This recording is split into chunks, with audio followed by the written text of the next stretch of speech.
Bismillahirrahmanirrahim.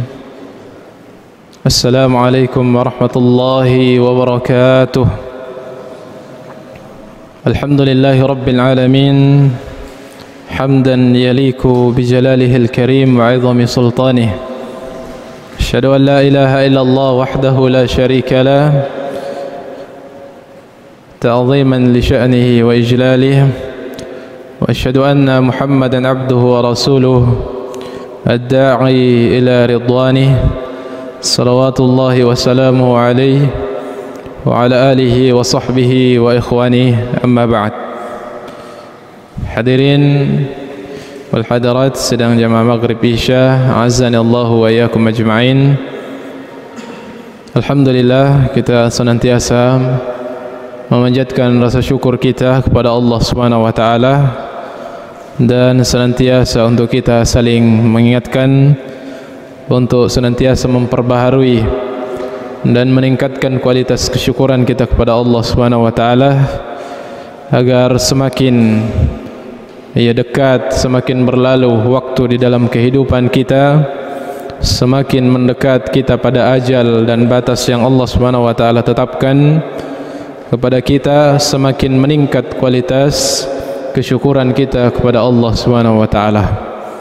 Dan tentu di antara indikasi meningkatnya kesyukuran kita kepada Allah Subhanahu wa taala adalah tentu dilihat dari sejauh mana peningkatan kualitas ibadah kita kepada Allah Subhanahu wa taala. Karena pada hakikatnya semua ketaatan yang kita kerjakan, semua kebaikan yang kita kerjakan adalah wujud rasa syukur kita kepada Allah Subhanahu wa taala atas segala karunia dan nikmat yang Allah Subhanahu wa taala berikan kepada kita. Salawat dan salam senantiasa kita kirimkan kepada teladan kita, uswah kita, junjungan kita, Rasulullah sallallahu alaihi wasallam, Nabiur Rahmah, nabi yang merupakan rahmatan lil alamin, yang diantara tugas utamanya adalah basyira wa nadhira. Diantara tugas utamanya adalah membawa basyir, busyrah, kabar gembira, sekaligus membawa peringatan dan penegasan terhadap hal-hal yang bisa membawa kepada kebinasaan. Dan diantara bukti bahwasanya beliau adalah basyir wa nadhir adalah dengan begitu banyaknya hadis-hadis beliau yang berbicara tentang janji-janji kebaikan, dan begitupun banyak hadis-hadis beliau yang berisi peringatan dan ancaman. Dan apa yang menjadi pembahasan kita pada setiap malam Sabtu atau pada malam hari ini adalah membacakan dari hadis-hadis tersebut yang merupakan hadis yang telah diteliti atau hadis-hadis yang telah diteliti oleh Al-Imam Syekh Nasiruddin Al-Albani rahimahullahu taala, yang beliau teliti dari kitab At-Tarhib wa At-Targhib dari Imam Al-Munziri rahimahullahu taala. Pada saat ini kita masih dalam pembahasan tentang keutamaan keutamaan dan hadis-hadis seputar kemuliaan, kedudukan dan motivasi dari Nabi sallallahu alaihi wasallam untuk yang berkaitan dengan ilmu, baik ilmu secara zatnya, karena ilmu yang paling mulia secara zatnya adalah ilmu ad-din, ilmu agama. Kemudian ada motivasi dan janji-janji dalam perkara menuntutnya, dalam perkara proses mempelajarinya, dan juga proses mengajarkannya. Kita lanjutkan pembacaan hadis kita, yaitu hadis yang dihukumi oleh Syekh Al-Albani rahimahullah ta'ala sebagai hadis hasan dari sahabat yang mulia, an Sufwan ibn Assal Al-Muradi radhiyallahu anhu qala, beliau meriwayatkan Ataitu Nabiy sallallahu alaihi wasallam wa huwa fil masjid muttaki'un ala burdin lahu ahmar. Beliau mengisahkan kisah beliau, yaitu Sufwan bin Assal, bahwasanya beliau pernah mendatangi Nabi sallallahu alaihi wasallam sedangkan beliau sedang berada di masjid, muttaki'un ala burdin lahu ahmar. Nabi SAW berada di masjid dan beliau sedang duduk, bersandar, dan beliau memakai pakaian yang berwarna merah. Dari penggalan hadis ini menunjukkan bahwasanya Nabi di antara tempat yang paling beliau senangi tentunya adalah masjid, dan bahkan masjid ibarat kantor beliau sebagai seorang pemimpin negara, pemimpin kaum muslimin. Menjadikan masjid sebagai markas beliau, sebagai tempat beliau untuk bertemu dengan para sahabat dan menyelesaikan banyak urusan dari masjid. Makanya masjid pada hakikatnya bukan sekedar tempat beribadah, maka sangat disayangkan kalau di sebagian masjid setiap selesai waktu ibadah dikunci lagi, sampai WC-nya juga dikunci. Sehingga terkadang ada yang kepepet lewat dan pernah pengalaman dengan keluarga, sudah kepepet ternyata WC semua dikunci. Padahal masjid digunakan sebagai fasilitas yang bermanfaat untuk umat. Bermanfaat untuk umat, bahkan dijadikan sebagai markas pergerakan, sebagai tempat untuk bermusyawarah dan seterusnya. Dan beliau dalam hadis ini tempat beliau beristirahat atau bersantai, beliau berada di masjid dalam kondisi bersandar dengan memakai pakaian merah. Ini menunjukkan bahwasanya Nabi sering, dalam riwayat disebutkan suka memakai baju yang berwarna merah, yang sudah dijelaskan oleh Ustaz kita dalam kitab Asy-Syama'il Al-Muhammadiyah, bahwasanya beliau melarang merah yang full, semuanya merah, tidak ada campurannya, tetapi beliau senang memakai pakaian yang berwarna merah yang artinya ada campurannya, ada campurannya, tidak merah seluruhnya. Wa huwa fil anam.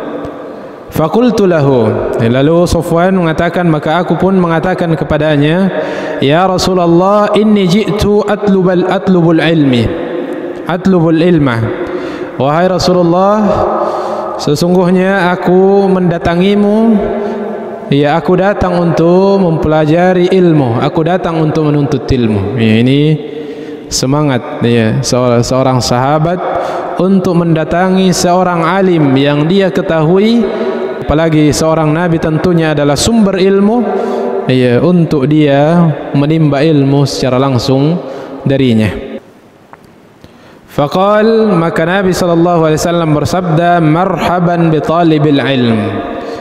Selamat datang kepada para penuntut ilmu. Dan ini kalimat yang sering kami dengarkan ketika baru masuk di kampus, sering diulangi oleh Ustaz kita, Ustaz Yusran Ansar hafizahullah taala.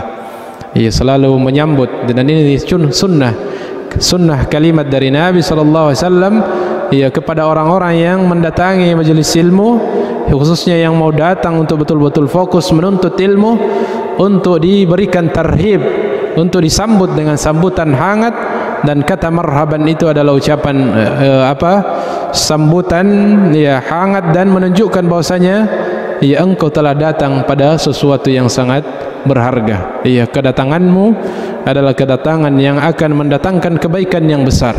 Dan memang orang yang datang untuk menuntut ilmu adalah orang yang pantas untuk disambut dengan sambutan kegembiraan. Karena orang yang datang dan betul-betul tulus ingin datang menuntut ilmu, mendatangi seorang alim, maka itu menunjukkan bahwasanya dia adalah orang yang ingin mengangkat kejahilan dari dirinya. Karena menuntut ilmu, penuntut ilmu yang sesungguhnya adalah ya orang yang meniatkan untuk lirafil jahli an nafsihi, untuk mengangkat kejahilan dari dirinya.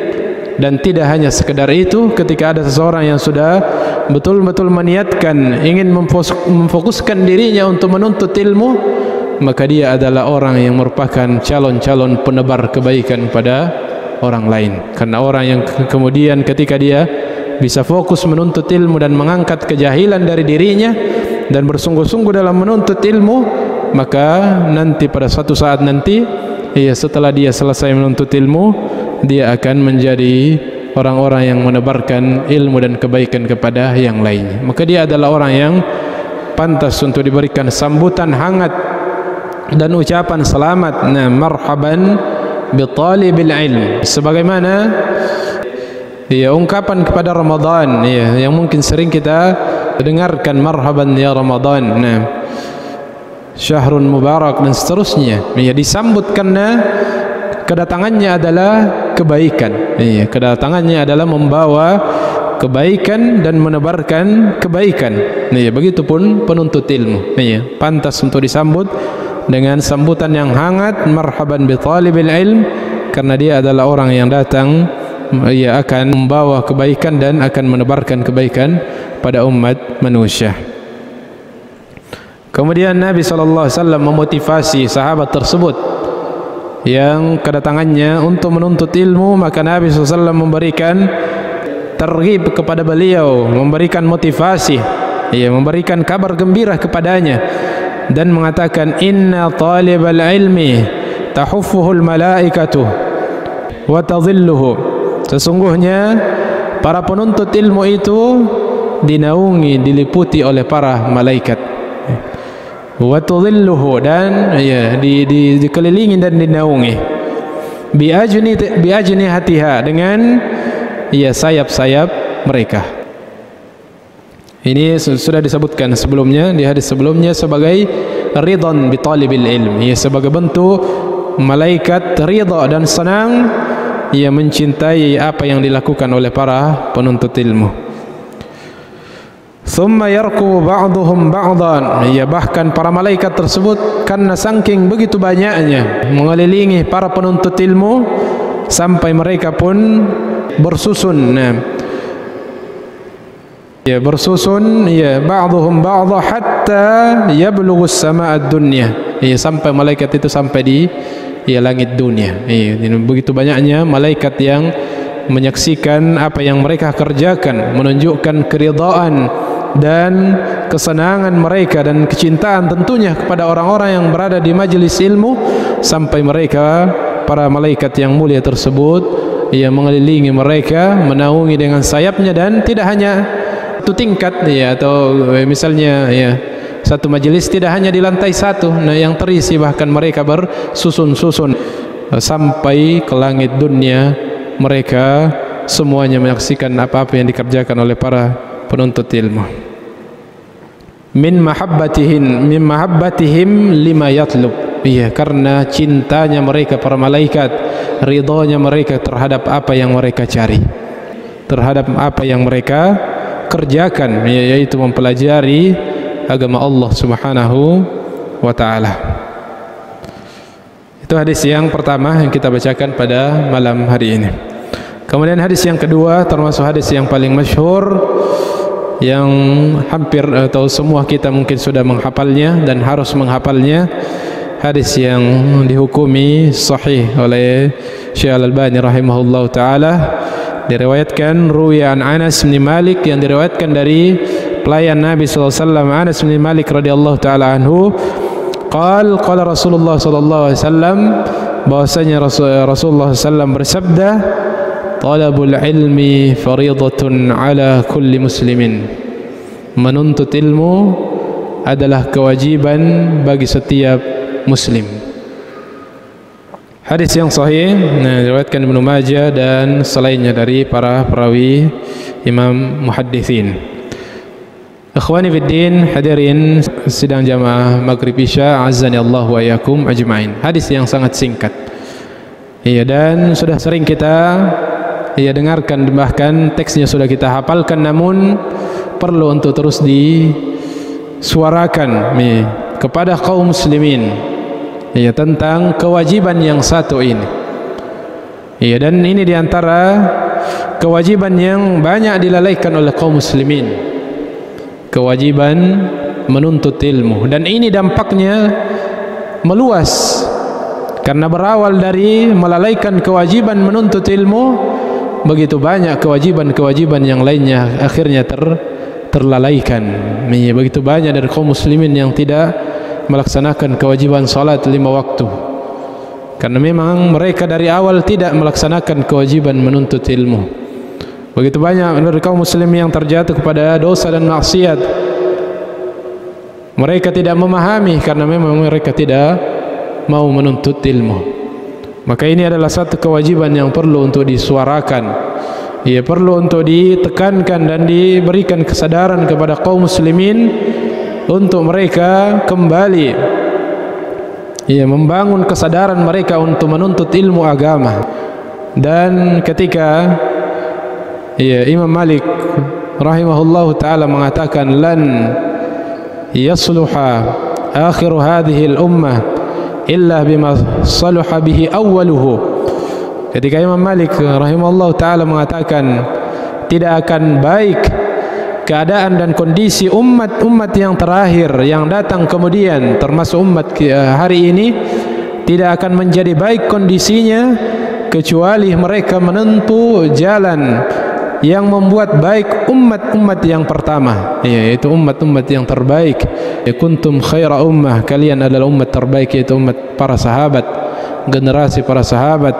Khairun nasi qarni, kata Nabi SAW, sebaik-baik generasi adalah generasiku. Dan di antara poin yang membuat baik generasi terbaik di awal-awal Islam adalah kesadaran mereka terhadap ilmu agama. Kesadaran mereka bahwasanya belajar itu adalah sesuatu yang wajib. Tidak ada di antara mereka kecuali mereka bersemangat untuk mempelajari agama Allah Subhanahu wa taala. Tidak mengenal profesi mereka. Mereka adalah para pedagang, mereka adalah para pebisnis yang ulung, mereka adalah para pengembala, mulai dari orang-orang bangsawan, orang-orang terkaya di antara mereka, sampai orang-orang yang rendah dari sisi derajat dunia, orang-orang miskin pengembala, orang-orang yang hidup dalam keterbatasan dunia. Mereka semua punya kesadaran untuk menuntut ilmu agama. Mereka semuanya menyadari akan pentingnya mempelajari agama Allah Subhanahu wa taala. Bahkan di antara bukti nyata kesadaran dan semangat mereka menuntut ilmu agama sampai kalangan yang memiliki keterbatasan dunia pun mereka tetap bersemangat mempelajari ilmu agama Allah Subhanahu wa taala. Bahkan sampai tidak lagi memiliki waktu untuk mengumpulkan materi-materi dunia dikarenakan kesibukan dan keikhlasan mereka untuk menuntut ilmu agama. Abu Hurairah radhiyallahu taala anhu adalah bukti sejarah semangat mereka dalam menuntut ilmu. Beliau memfokuskan waktunya, bahkan dirinya, untuk mendekat kepada ilmu. Beliau rela untuk tinggal di tempat yang sederhana di emperan masjid Nabi SAW sebagai ashabus suffah, orang-orang yang tinggal menumpang di sudut-sudut masjid demi untuk tidak tertinggal dari ilmu-ilmu yang disampaikan oleh Nabi SAW. Bahkan mereka yang tinggal jauh dari masjid Nabi SAW dan punya usaha mengembala dan seterusnya, mereka harus bersip-sip dengan saudaranya atau dengan pekerjanya untuk kemudian tidak terluput majelis Nabi SAW, lalu yang hadir menyampaikan kepada yang tidak hadir. Falyuballighu asy-syahidu minkumul ghaib, kata Nabi SAW ketika beliau menyampaikan sesuatu, sampaikan wahai orang-orang yang hadir, sahabat yang hadir, kepada siapa yang tidak hadir di antara kalian. Mereka adalah orang-orang yang semuanya menyadari akan pentingnya ilmu, akan nilai dan tingginya derajat dan nilai daripada ilmu tersebut, sehingga mereka senantiasa mengejar dan berupaya untuk mendapatkan ilmu dari Nabi sallallahu alaihi wasallam sebagai sumber ilmu ketika beliau masih hidup sallallahu alaihi wasallam. Talabul ilmi fariidatun ala kulli muslim. Menuntut ilmu, kata Nabi sallallahu alaihi wasallam, fariidah. Kenapa menuntut ilmu fariidah? Karena ilmu adalah wasilah. Ilmu adalah wasilah, jalan untuk bisa menjalankan apa yang Allah perintahkan dan menjauhi apa yang Allah larang. Sedangkan dalam kaidah berdasarkan hadis-hadis, ayat-ayat dan hadis-hadis yang begitu banyak, para ulama kita menetapkan kaidah usuliyah, kaidah asas dalam perkara agama. Mereka mengatakan ma la yatimul wajib illa bihi fahuwa wajib. Segala sesuatu yang satu kewajiban tidak bisa sempurna, tidak bisa dilaksanakan kecuali dengan sebab itu, kecuali dengan wasilah itu, maka sebab dan wasilah tersebut menjadi wajib hukumnya. Menjadi wajib hukumnya. Banyak contoh-contoh dalam aplikasi atau dalam keseharian. Termasuk ilmu adalah wasilah. Kita tidak bisa, makanya ilmu-ilmu yang wajib dipelajari, diantaranya yang disebutkan oleh para ulama kita adalah ilmu tauhid. Perkara-perkara tauhid, perkara keyakinan, bagaimana konsep tauhid yang benar, bagaimana konsep keyakinan yang benar. Karena tidak akan lurus keyakinan kita, tidak akan benar konsep akidah kita kalau kita tidak pernah belajar. Kalau ada yang kemudian masuk Islam, kemudian sebelumnya dia beragama lain atau punya keyakinan yang lain, kemudian masuk Islam lalu dia tidak belajar, maka dia masih akan membawa banyak dari konsep-konsep keyakinan yang sebelumnya. Dan itu banyak kita saksikan di tengah-tengah kaum muslimin, karena tidak mempelajari konsep akidah yang dibawa oleh Nabi SAW, yang beliau luar biasa mendakwakannya sampai 13 tahun di kota Madinah. Beliau fokus mengajarkan, meluruskan konsep akidah tersebut, sedangkan kita menjadi seorang muslim tidak pernah meluangkan waktu kita untuk mempelajari konsep akidah yang dibawa oleh Nabi sallallahu alaihi wasallam. Bagaimana akidah kita bisa lurus? Bagaimana tidak banyak dari kaum muslimin yang bercampur akidahnya, keyakinannya dengan keyakinan-keyakinan yang menyimpang.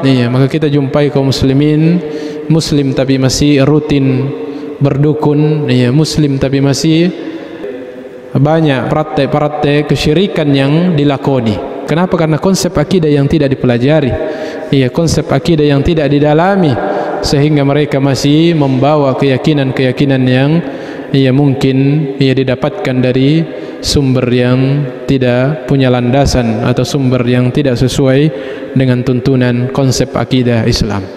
Maka di antara perkara penting, wajib, fardu untuk dipelajari oleh setiap muslim adalah konsep akidah yang benar, konsep tauhid yang benar. Bagaimana kita mentauhidkan Allah Subhanahu wa taala? Kita meyakini bahwasanya pada rububiyahnya, Allah yang menciptakan, Allah yang mengatur rezeki, Allah yang menurunkan hujan, dan seterusnya dari sisi rububiyah. Kemudian dari sisi uluhiyah, bahwasanya semua ibadah harus kita tujukan hanya kepada Allah Subhanahu wa taala semata. Semua jenis ibadah, ritual ibadah tidak boleh ditujukan kecuali kepada Allah Subhanahu wa taala. Kemudian dari nama dan sifat Allah yang harus kita yakini, makna dan konsekuensinya. Jadi itu bagian dari poin yang merupakan ilmu yang wajib dipelajari, konsep akidah yang benar. Kemudian, dan itu yang ilmu yang paling awal beliau Nabi sallallahu alaihi wasallam ajarkan kepada umat ini. Beliau pertama-tama kali diutus oleh Allah Subhanahu wa taala, yang banyak turun dari ayat-ayat yang Allah turunkan adalah ayat-ayat yang berbicara tentang konsep akidah yang benar. Kenapa? Karena ketika seorang mukmin telah memiliki konsep akidah yang lurus, maka kewajiban-kewajiban yang akan datang setelahnya akan menjadi mudah. perintah-perintah yang datang setelahnya akan menjadi mudah. Iya, kenapa? Karena konsep akidah sudah kuat bahwasanya yang menciptakan kita adalah Allah, yang mengatur rezeki kita adalah Allah, yang memberikan bahaya dan mudarat dan kebaikan manfaat adalah Allah Subhanahu wa taala, yang menghidupkan dan mematikan adalah Allah, yang akan membalas nanti amalan kita di akhirat, kebaikan dibalas kebaikan surga Allah Subhanahu wa taala, keburukan dibalas dengan neraka Allah Subhanahu wa taala. Semuanya sudah tertanam di dalam hati kita, maka perintah apapun yang datang setelahnya akan mudah untuk dijalankan. Dan itu terbukti pada kehidupan para sahabat Nabi SAW melalui proses tarbiyah dan pendidikan yang dilakukan oleh Nabi SAW.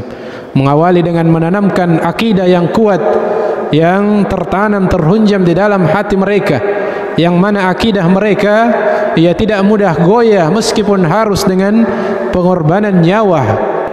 Seperti keluarga Yasir yang harus dibunuh, yang ibunya Yasir harus ditombak demi mempertahankan akidah yang sudah tertanam di dalam hati mereka.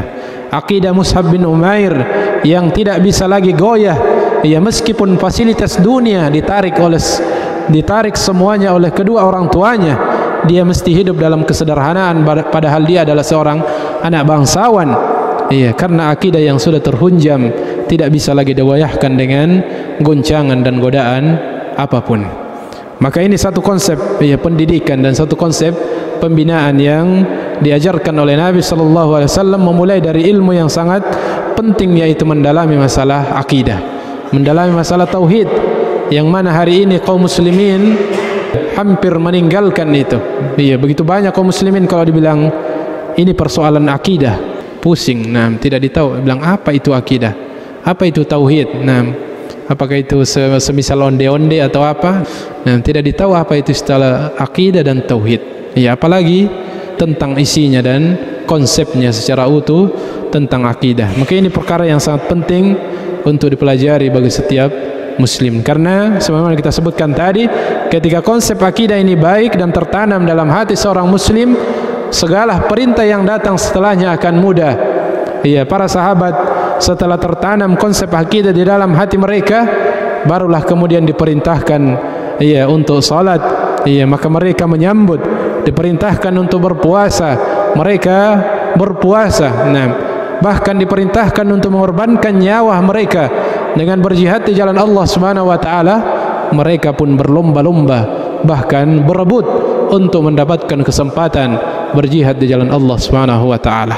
Sekiranya perintah-perintah tersebut diberikan kepada mereka, turun kepada mereka sebelum akidah mereka lurus, maka mereka akan berat untuk mengerjakan itu. Mereka akan berat untuk melaksanakan itu. Bahkan mereka juga siap untuk meninggalkan semua apa yang dilarang oleh Allah Subhanahu wa taala yang datang setelahnya, setelah konsep akidah mereka diluruskan oleh Nabi sallallahu alaihi wasallam. Maka datang larangan-larangan Allah Subhanahu wa taala, bahkan terhadap hal-hal yang mereka senangi, mereka pun siap untuk meninggalkannya. Di antaranya adalah kisah pengharaman khamar yang merupakan minuman kegemaran dan kesukaan mereka. Sekiranya perintah itu dari awal turunnya ayat dilarang untuk minum khamar, maka boleh jadi banyak di antara mereka yang berat untuk melaksanakannya. Tetapi ketika sudah konsep akidah tertanam, keyakinan di dalam hati mereka bahwasanya seorang yang mengucapkan kalimat la ilaha illallah harus tunduk dan patuh pada setiap yang Allah dan Rasulnya tetapkan, dan itu konsep akidah, maka mereka pun ketika turun perintah khamar, innamal khamru wal maisir wal ansab wal azlam rijsun min amali syaitan, sesungguhnya khamar, berjudi, mengundi nasib dengan anak panah dan seterusnya adalah perbuatan yang hina dari perbuatan-perbuatan syaitan, fajtanibuh, maka tinggalkanlah oleh kalian. Maka mereka pun mengatakan intahaina, kami berhenti. Kami berhenti. Mereka pun membuang semuanya khamar tersebut. Maka ini satu proses. Makanya sering banyak kita menyaksikan dari kaum muslimin ya diseru kepada kebaikan, ya diseru kepada amal soleh, diseru untuk meninggalkan dosa dan maksiat berat untuk ditinggalkan. Ya di antara sebabnya dikarenakan lemahnya akidah yang tertanam di dalam hati-hati kaum muslimin, dikarenakan tidak atau sedikitnya atau kurangnya dari kaum muslimin yang memperhatikan akan kewajiban menuntut ilmu tersebut. Maka ilmu yang wajib dipelajari setelah konsep akidah adalah semua ilmu yang daruri, ilmu yang darurat untuk diketahui oleh setiap umat Islam. Iya, darurat artinya tidak boleh ditawar. Iya, dia mesti ketahui karena dia berkaitan dengan kewajiban yang wajib dia kerjakan. Iya, tidak bisa dia kerjakan kewajiban tersebut jika dia tidak mengilmuinya. Maka seorang muslim wajib untuk mengetahui tentang salat. Nah, itu diantara ilmu daruri, kata istilah para ulama kita, ilmu yang darurat. Nah, tidak boleh tidak dipahami oleh setiap muslim. Menjadi kewajiban bagi setiap muslim untuk mempelajari tentang salat tersebut. Apanya yang perlu dipelajari? Nah, bacaannya. Nah, iya, wajib untuk bisa baca Al-Fatihah. Nah, karena Al-Fatihah rukun dalam salat. Nah, wajib untuk bisa baca at-tahiyatu lillahi wassalawatu at-tayyibat dan seterusnya serta dengan salawatnya. Kenapa? Karena dia rukun. Bacaan rukun di tahiyat terakhir, bacaan wajib di tahiyat pertama.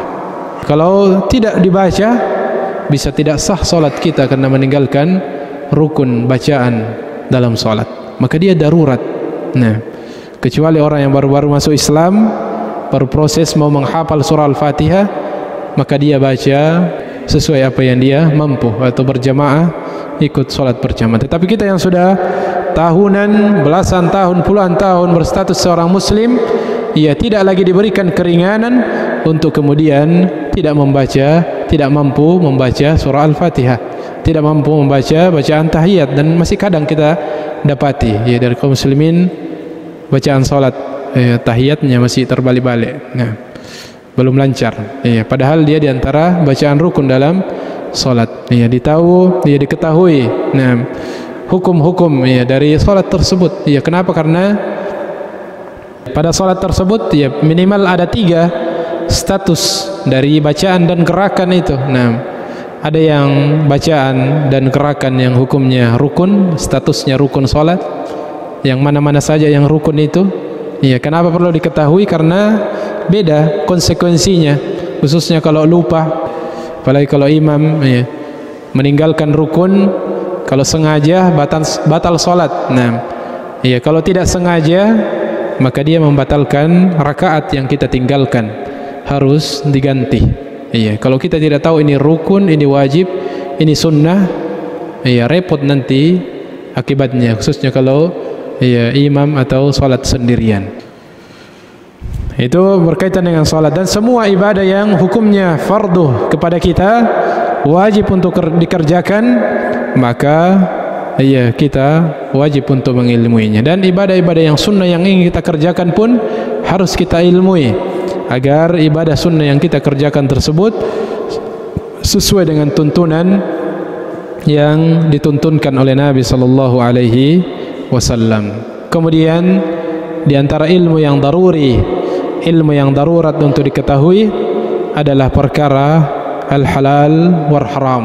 Perkara yang halal yang dibolehkan harus kita ketahui dari perkara yang haram, sehingga kita tidak terjatuh pada perkara yang haram. Ya, karena termasuk juga yang wajib.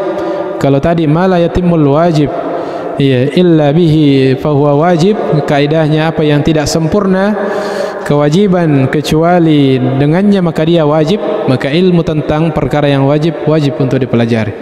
Begitupun sebaliknya, ma la yatimmu talqal haram illa bihi ya fahuwa wajib. Ya, dan apa yang tidak sempurna, kita tidak bisa meninggalkan perkara yang haram kecuali dengannya, maka juga wajib untuk dilakukan. Atau kalau ya dalam bentuk perbuatan maka ditinggalkan. Ya, kalau sesuatu yang bisa menggiring kepada yang haram maka wajib untuk ditinggalkan. Dan di antara hal yang bisa ya menguatkan kita untuk tidak terjatuh pada hal yang haram adalah mengilmuinya. Ya, karena begitu banyak juga orang yang terjatuh disebabkan karena ketidaktahuan, dan setelah itu taufik dari Allah Subhanahu wa taala. Karena tidak sedikit juga yang sudah mengetahui namun terjatuh, itu karena waswas syaitan dan tidak mendapatkan taufik dari Allah Subhanahu wa taala. Maka talabul ilmi faridatun ala kulli muslim, kalimat yang sangat ringkas dari Nabi sallallahu alaihi wasallam sudah kita hafalkan, namun perlu untuk terus kita suarakan dan kita sampaikan kepada umat ini untuk bisa kembali pada satu kewajiban ini. Menghidupkan kewajiban ini adalah merupakan solusi bagi berbagai macam problem yang dihadapi oleh umat ini. Ketika umat ini kembali sadar akan pentingnya ilmu dan mereka semuanya belajar, maka akan banyak problem dari urusan-urusan umat ini yang akan selesai. Umat akan kembali menjadi umat yang besar, yang disegani, umat yang ditakuti, ketika umat Islam adalah umat yang kemudian kembali sadar akan pentingnya mempelajari ilmu agama yang mulia ini. Kemudian hadis yang berikutnya, hadis yang hasan li ghairihi, kata Syekh Al-Albani rahimahullah taala, hadis yang berstatus hasan li ghairihi, artinya riwayat asalnya ada yang lemah namun ada pendukung-pendukungnya. Ada riwayat-riwayat lain yang mendukung dan menguatkan sehingga riwayat tersebut naik pada level hasan karena pendukung dari yang lainnya. Anas bin Malik, dari Anas juga radhiyallahu taala anhu, beliau meriwayatkan Rasulullah SAW bersabda, sab'un yajri lil 'abdi ajruhunna wa huwa fi qabrihi ba'da mautih. Nah, ada 7 perkara yang pahalanya terus mengalir kepada seorang hamba, wa huwa fi qabrihi ba'da mautih, yang mana tatkala ketika dia sudah berada di kuburannya, nah, ketika dia telah meninggal. Jadi Nabi ingin menyebutkan 7 perkara, dan ini 7 ini tafsil, adalah penjabaran dari sabda Nabi sallallahu alaihi wasallam, idza matal insan inqata'a anhu 'amaluhu illa min thalath. Penjabaran dari sabda Nabi sallallahu alaihi wasallam bahwasanya idza matal insan, jika meninggal seorang manusia, akan terputus semua amalannya kecuali dari 3 sumber. Pada hadis ini disebutkan 7. Tetapi yang 7 ini adalah penjabaran dari yang disebutkan 3. Kata Nabi SAW, pahalanya terus mengalir. Karena hukum asalnya seseorang ketika sudah meninggal terputus semua amalannya. Tidak bisa lagi ada penambahan pada amalannya kecuali yang disebutkan dalil tentangnya, kecuali yang disebutkan oleh Nabi SAW bahwasanya amalan ini akan menambah, akan mengalir kepada orang yang sudah meninggal. Ini satu kaidah. Kata para ulama kita, jangan dikias-kiaskan, tidak boleh dikias-kiaskan, karena ini perkara yang gaib, dan apa yang ada nasnya, apa yang ada dalilnya disebutkan, itulah yang kita yakini bahwasanya ini sampai kepada orang yang telah meninggal. Masih terus mengalir pahalanya kepada orang yang telah meninggal, yang ada di kuburannya. Yang pertama, kata Nabi SAW, man 'allama ilman. Ini bahkan di nomor pertama disebutkan oleh Nabi SAW, siapa yang mengajarkan satu ilmu. Untuk mengajarkan satu ilmu, tidak perlu menjadi seorang alim besar. Untuk mengajarkan satu ilmu tidak perlu harus menjadi lulusan ini, lulusan itu. Nah, siapapun kita, ada peluang, terbuka peluang untuk kita mendapatkan kebaikan ini untuk mengajarkan ilmu. Apalagi dengan media sosial yang terbuka hari ini. Nah, ada ilmu yang kita ketahui dari sumber yang jelas, kita sebarkan melalui media sosial, ada yang mengetahuinya dan mengamalkannya, maka setiap dia mengamalkan ilmu yang dia dapatkan dari kita, ya maka dia kemudian orang yang telah meninggal sampai dia meninggal pun, ya kalau dia masih hidup tetap berjalan pahala tersebut, ya sampai pun dia meninggal, ya pahala tersebut selama ilmunya diamalkan akan senantiasa mengalir pahala tersebut. Ya, dan ini adalah satu di antara jalan amalan yang patut untuk ya tidak kita sia-siakan. Ya, kalau perlu kita katakan ya sangat merugi seorang hamba jika meninggalkan dunia kemudian tidak membuka pintu untuk mengalirnya ilmu dan pahala kepadanya melalui gerbang ilmu kepadanya, ya. Atau sangat disayangkan ketika ada seorang yang meninggal namun tidak memiliki keutamaan ini. Ya, kalau anggap ini adalah investasi yang sangat bernilai. Nah, kalau dalam urusan dunia kita berupaya untuk berinvestasi agar kita menikmati di hari tua, maka ilmu adalah yang diajarkan, ilmu yang bisa bermanfaat kepada orang lain adalah investasi akhirat yang sangat berharga.